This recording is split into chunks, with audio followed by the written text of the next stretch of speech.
few months ago, I got a brilliant idea. After amputation and years in a wheelchair, I've acquired back problems. The exercises my physical therapist gave me were mostly variations of bridge. Then the Monday before Christmas, I had a brilliant idea. It was 3 o'clock in the morning. I was fast asleep. Suddenly, I woke up and out of the blue thought to myself, Jiu Jitsu is doing bridge while trying to choke people. I think I found a new physical therapist. So I went to my doctor, my physical therapist, and said, I bet I know what will make my back better.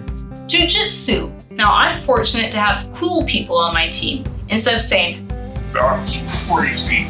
They said, that's pretty clever. That would strengthen the specific muscles we've been targeting. So since that day, I've had a new physical therapist. If you're not familiar with martial arts, Jiu Jitsu is a lot like wrestling. There are arm bars, there are pins, and chokes. It's a very intense exercise that uses your entire body. By the end of class, everybody is drenched in sweat and panting on the ground.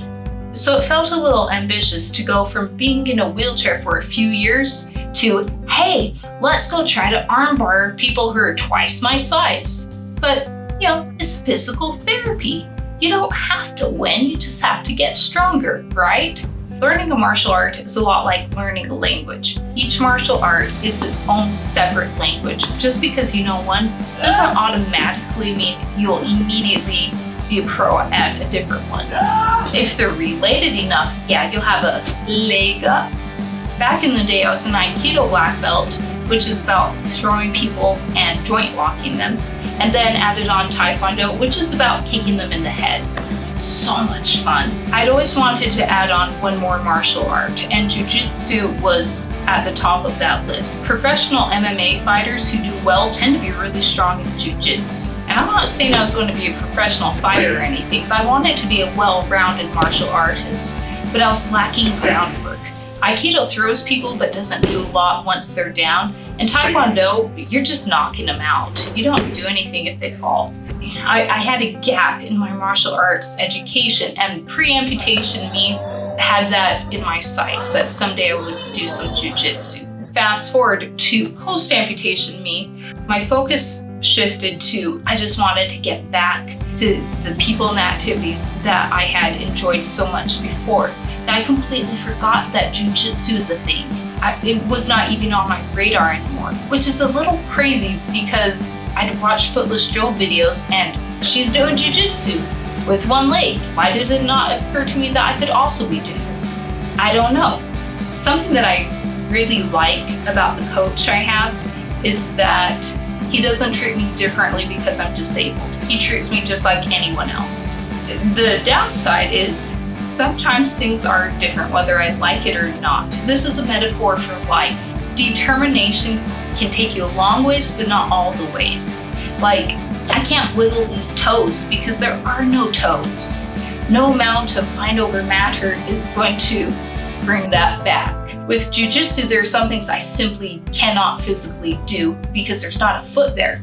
But on the upside, nobody can ankle lock me on that side. Right now, I'm just learning the basics. I haven't got skills yet. I'm a newbie. But my hope is that if I stick with this for years, eventually I'll know how to leverage this leg. They can't block that leg as easily. I can pull it out quickly. I don't need as much space to move my leg on that side and reposition my knee because it's shorter. So it's been a fascinating journey, just mentally trying to figure out, okay, there's a new technique here. I've never seen it before. Can I physically do it? Or is it a matter of I just need to practice it? Or is it something I can adapt, or something that just flat out doesn't work? Like triangle chokes are not my strong point. Sad. All of this started back in December. I had to take a break for 2 or 3 months when medical problems got in the way and I ended up on bed rest. But now I'm back to jiu-jitsu. I think in total I've been doing a few months worth of training. I've learned a few things. One, it's very tiring using all of the muscle groups in my body. I'm not used to it. When you're in a wheelchair, you use your arms, not so much the rest of your body. So it's very exhausting and it takes my body time to adjust to it. In the past, I would have just jumped in and started doing like 5 or 6 classes a week. Right now, I'm limiting it to 2, just because I want to gradually get my body used to it. Now, if you see someone who has a disability or missing limbs and they go do something like run a marathon or like compete in a sport, I think our automatic reaction is to say, oh, that's so inspirational. But we don't see the struggle that they're going through just to make it happen. Most of the fight is happening when you're not looking. And that's been true for me. For me, the hard part is just getting there. I hurt most at the end and the beginning of each day. So going to morning jiu-jitsu classes or evening is difficult because my body hurts. I hurt from head to all 5 toes. My muscles are tight and I'm aching and my phantom limb is worse. So saying, you know what? I hurt and I'm exhausted and can't keep my eyes open, but let's go do an exhausting workout is kind of an uphill battle with myself. It's unnatural to force yourself to do something hard when everything already feels too hard. I signed a 6-month contract because I knew if I had a contract in place, me personally, I would definitely make sure I got there. I do not like wasting money. And I made a commitment. So if I make a commitment, I'll be there. And here's what I've noticed. Even though I'm in pain when I get there and I'm feeling like I'm 90 years old, when I finish, I may be more exhausted and definitely sweatier, but I feel better. Even though I've got bumps and bruises, I don't know what it is about exercise, probably the endorphins, but it really helps with chronic pain, at least for me. That has been phenomenal to get just a little bit of relief from the pain. And granted, I am at higher risk for injuries, so I do need to be careful, but it feels good to do something that isn't about my disability, something where I'm not thinking about my leg in the same way that I normally do. I mean, I do have to think about it in order to do the techniques, but I'm doing something worth doing. It makes me feel like a human instead of like an amputee. That's kind of nice. I definitely have my moments of insecurity. Picture a bunch of guys where most of them look like football players, and then like short me on one leg, rolling in a wheelchair using crutches or something. I feel a little out of place. Admittedly, sometimes I feel pretty self-conscious when I go to jiu-jitsu because I feel so out of shape. I'm not saying that I'm obese or anything, so don't take me the wrong way, but I used to be an athlete and now I'm out of shape and it's driving me crazy. There are some reasons in the mix that I'll get into a different day, but it's been complicated. Subscribe. I remember being athletic. It was part of my identity.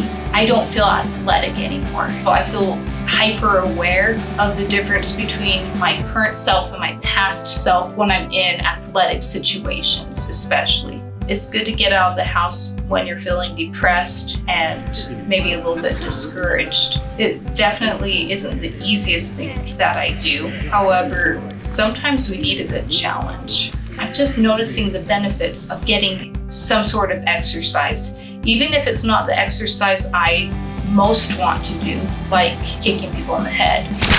It's still exercise, and sometimes focusing on what you can still do is better than sitting at home, not getting out, dwelling on what you can't do yet. And I think with some effort, I can get back to other martial arts. I just haven't been able to yet.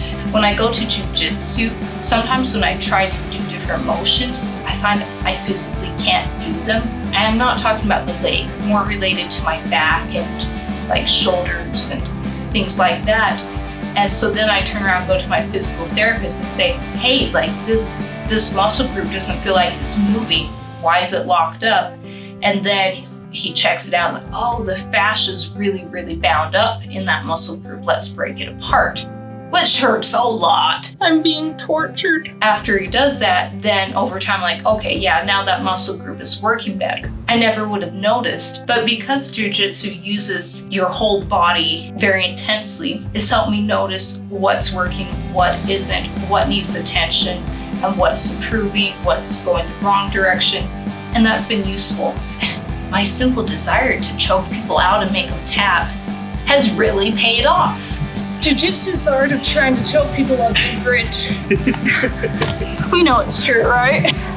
Today I'm mostly just filling you in on what I've been up to, but I'm happy to report that I do think that my muscles I was targeting have gotten longer and stronger as a result of the Jiu-Jitsu workouts. I treat it like physical therapy, where I make sure I go and I give it my all because I'm trying to get better.